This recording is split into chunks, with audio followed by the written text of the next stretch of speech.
Hi, this is Zach here with the Bulletin Board Heroes here at Zach's Traders Cafe for Friday the 27th of September.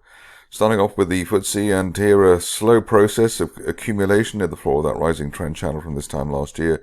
82.40 the level there, along with the blue 50-day moving average. That's hopefully double support for this market as we wait for a break of that red May resistance line, 83.60 above that.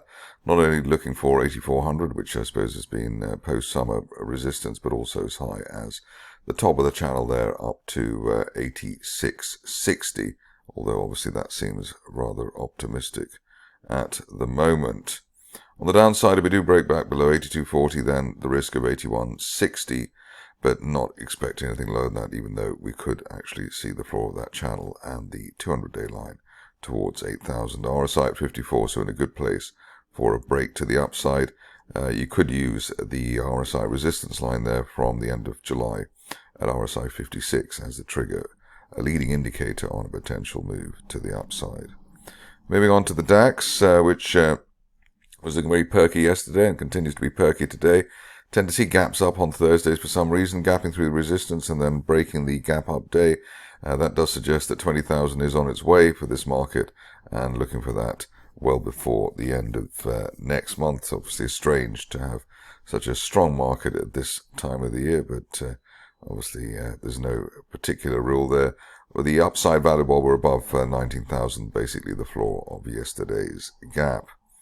Moving on to the Dow, and here it's been a story of decent consolidation at the higher levels, above 42,000, looking for the top of that channel there from back in September last year at 43,000, and hoping for that over the next couple of weeks. Ideally, we stay on the right side of recent support for this market at 41,500.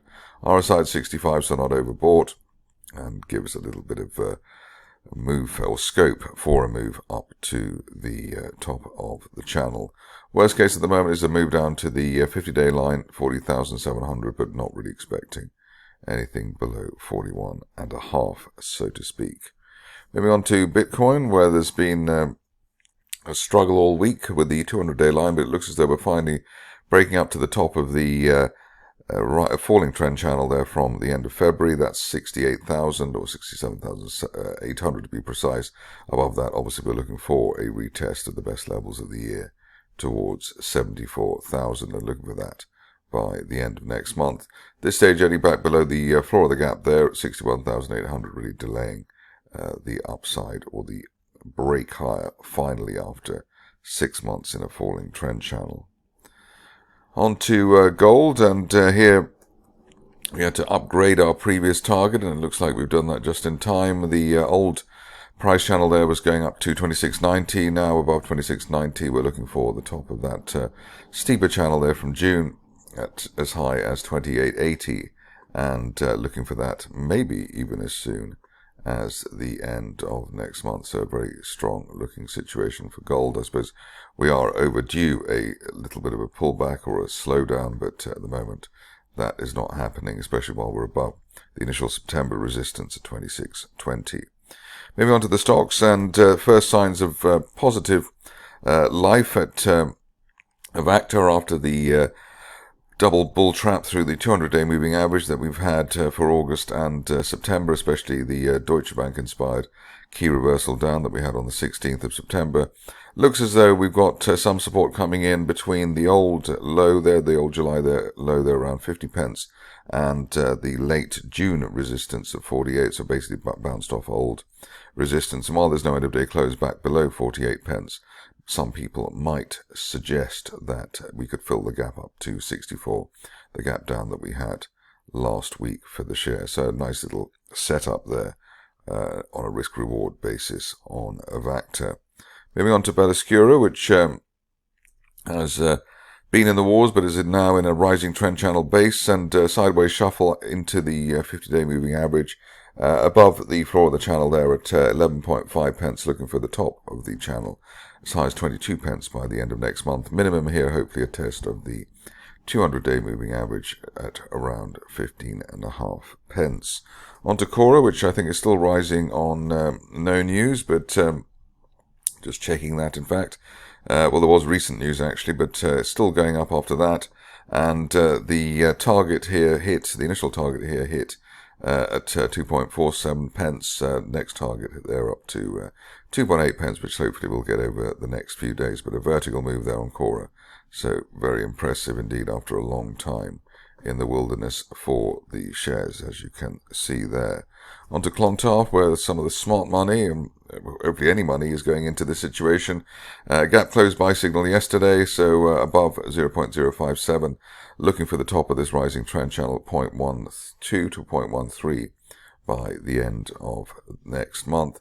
It's nice that we've gapped up again, so it's effectively a bear trap island reversal on today's gap to the upside.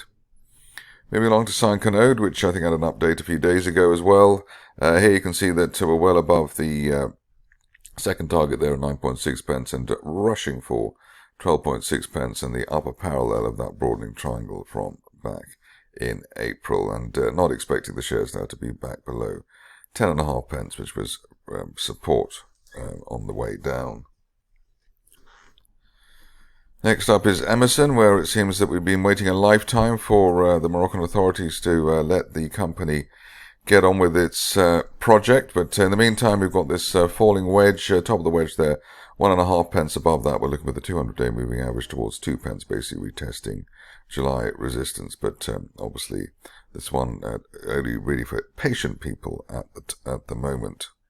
Moving on to Global Petroleum, and here, one of our winners here, we were looking for signs of life, or we saw signs of life around the 0.08, 0.09 level. We've had a golden cross and pushed through to our first target there, 0.14, and very close to the second target there, 0.21. So basically a 10 out of 10 on the charting front, maybe at least a 9.5 out of 10. And looking for that target to be hit hopefully over the next couple of sessions. Ideally, we stay above those peaks that we had back in May and August at 0.17 on an end-of-day close basis in the meantime, which we've done so far today. On to Galileo, where it's been also rather frustrating. The shares remaining within a range around 1 to 1.2 pence most of the time. Just the first signs that we've got another attempt to break into the upside. Obviously, we've had just the shares in a very tight range, but end-of-day close through 1.22, it could still lead to a breakthrough towards 1.8, although obviously the timing on that is difficult. Probably better to wait for that 1.22 break before assuming any further follow through. Moving on to Helium 1, and here everyday little gains for the shares, which is intriguing. Presumably it's too soon to have another £5 or £6 million fundraise, so should see the shares on their way above the 1.09 recent placing price. Basically looking now for the shares to fill the gap up to 1.75 pence, hopefully over the next couple of weeks, and ideally we stay above recent resistance of 1.13 pence in the meantime. Onto a difficult one, which is Invinity. Obviously the fundamentals rather challenging here, but we've broken above recent neckline resistance at 9.5 pence above that. Not looking for very much, but at least maybe 11 or 12 pence, which was the resistance on the way down for the shares. Nice looking chart at KP2, otherwise known as Core Potash. Very steep rising trend channel there. We broke the resistance line there from May, basically at the beginning of the month, around 2.1 pence, and above that, looking for the top of the channel there as high as 4 pence plus, hopefully by the end of next month. On to LifeSafe, where the idea that we were building a base seems to be, it seems to have worked. We had a gap down there in May and gap higher now, so it's a bear trap island reversal. Initial target here, 13 pence, but looking for a best case scenario target up to 18 pence, ideally by the end of next month. Finishing off with a requested stock, frequently requested stock, which is Novacyt. Still not able to get through that red resistance line there from back in August. The main support here around 57 pence, and hopefully that will come in for the shares. Otherwise, really looking for an end-of-day close through the 70 pence mark, which would be recent resistance. That's it for me today. More updates tomorrow.